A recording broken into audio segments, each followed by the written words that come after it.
Tonight, the nation's top infectious disease expert estimates the United States could see 100,000 or more coronavirus deaths.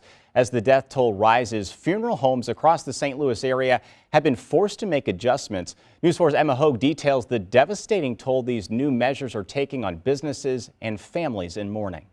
Funeral homes like this one are forced to make major adjustments. That includes calling families and telling them they must limit the number of people attending these services to 10 or less. We spoke with one family grieving the loss of their loved one and forced to do just that. We have been robbed of what we're accustomed to when it comes to saying goodbye to a loved one. It's been 1 week since COVID-19 took the life of 31-year-old Jasmine Dixon. Tonight, her family still wonders when they'll be able to properly say goodbye.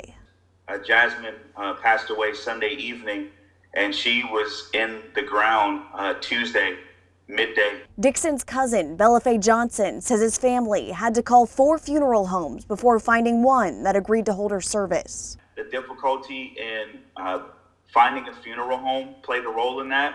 The funeral homes, for a lot of various reasons, were just not in a position to be able to take her. And coming from a big family, only 8 were allowed to watch her burial from a distance in their cars. So there, including the staff at the funeral home, there were a total of 10 people, 2 staff and 8 family members.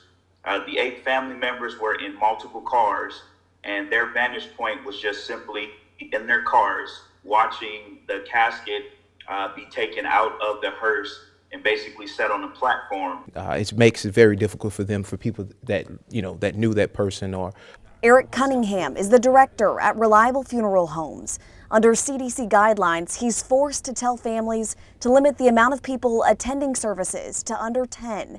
Everyone inside must also stand 6 feet apart. Life celebrations are key to a lot of families during this time of their time of bereavement, and it makes it very difficult for them, for people that that knew that person. So far, Cunningham says they haven't held any services related to COVID deaths, but are prepared and armed with PPE equipment if needed, ready to care for families like Dixon's as best they can. Well, we do have things in place for if that situation occurs. We did put something in place, and our staff is trained and ready for whenever that time comes. We were not there for her last moments. Also during this time, the funeral home is only allowing 2 people inside to make these arrangements, but they are offering conference calls as an alternate option. As for Dixon's family, they tell me they will hold her a proper service when all of this is over. Reporting in Midtown, Emma Hogue, News 4.